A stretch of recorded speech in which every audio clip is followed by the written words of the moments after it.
Dark smoke curled upward from the jagged valley floor, twisting in the dry desert wind as if the earth itself were screaming.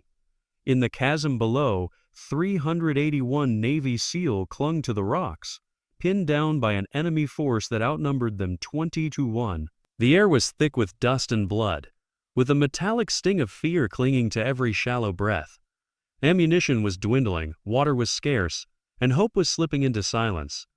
Overhead command had already ruled it impossible. No ground extraction, no air rescue. No pilot was cleared to attempt it. Every path was death. And yet, high above the battlefield, one lone pilot's hands tightened on the controls of an A-10 Warthog. Her name was Captain Elena Ramirez.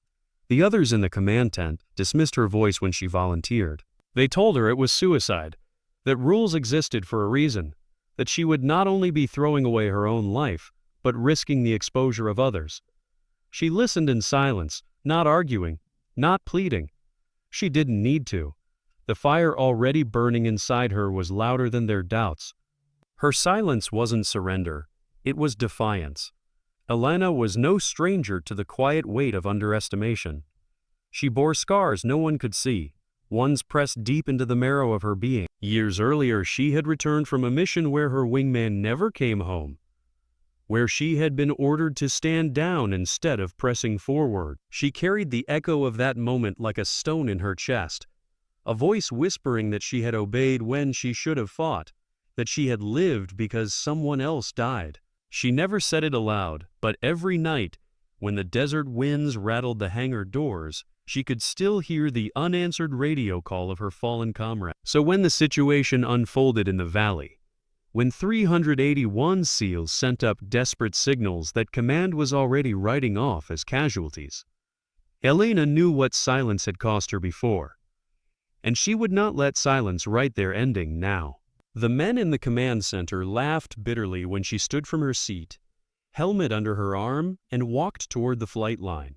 She was called reckless, stubborn, unfit to lead. One voice muttered that she was only trying to prove something, as if life and death could be reduced to ego. She didn't turn back. She let them say what they would, because words meant nothing against the thunder she carried in her heart. The desert sun was low when her Warthog roared to life, its twin turbines cutting through the oppressive heat. Dust billowed around the aircraft as she guided it forward, and for a brief moment, mechanics and ground crew froze, watching her in silence. Some shook their heads. Others saluted, a small gesture of faith they knew could cost her everything. In the valley below, the SEAL had stopped believing rescue was possible. They crouched against rock walls blackened by fire, their bodies coated in sweat and sand. One of them, the chief, whispered a prayer under his breath, not for survival but for his men to die with dignity. When the first distant roar split the sky, many of them dismissed it as imagination, the mind's cruel trick before death. But the roar grew louder. Elena dove through the canyon mouth with a precision only years of muscle memory could summon. The Warthog, a beast of a machine designed for close air support, snarled as its gun spun up. She did not wait for clearance. She did not ask for permission. She unleashed the fury of every round, cutting swaths through the enemy lines that had trapped her brothers on the ground. Dust erupted, flames spread, and for the first time in hours the SEAL looked skyward not with despair but with disbelief. They could see her silhouette slicing against the fading sun. One lone pilot, defying every order, every regulation, every barrier of fear and doubt. Back at command, the screens lit up with her maneuvers. Officers barked orders to recall her, to ground her immediately. She ignored them. Each pass she made bought the SEAL a sliver of time, carving open escape routes where none had existed. Ammunition rained, the earth trembled, and still she flew on, pushing the A-10 beyond its limits. Elena's arms ached, her eyes stung from sweat, and her lungs burned in the cockpit's thin air, but she pressed forward. She thought of her fallen wingman, of the silence that had cost him his life, of the weight she had carried ever since. She whispered words into the air, not for herself but for the men below. Hold on, I will not let you fall. Enemy fire riddled the sky, tracers flashing past her canopy. One round clipped the wing, sending vibrations shuddering through the airframe. Warnings flared across her panel, insistent screaming at her to disengage. She steadied her breathing and flew lower, closer, daring them to strike her down if they could. The SEAL saw it all. They saw the Warthog descending almost to the valley floor, its engines howling, its gun cutting through enemy armor with terrifying precision. And in that moment, they felt something greater than relief. They felt respect. They felt the weight of someone willing to bleed for them, not because she had to, but because she chose to. In the heart of chaos, Elena became a shield.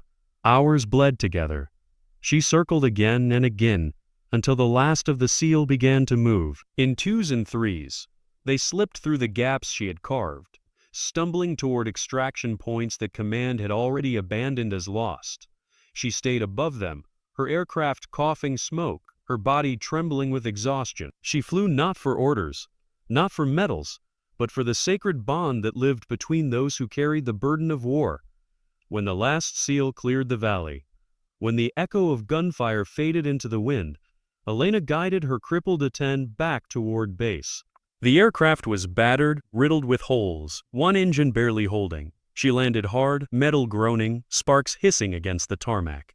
The canopy cracked open, and for a long moment she sat in silence, her chest heaving, her vision blurred. Behind her, the SEAL began to arrive. One by one, then in groups, their faces streaked with dust and blood, their bodies nearly broken but their eyes alive. They walked toward her silently. No words, no cheers, no empty noise. They simply stood, row upon row, and saluted.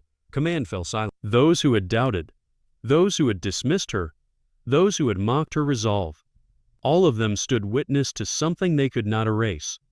She said only one thing as she climbed down from the cockpit, her voice low, steady, carrying across the silence. Never leave them behind. The words etched themselves into every soul who heard them.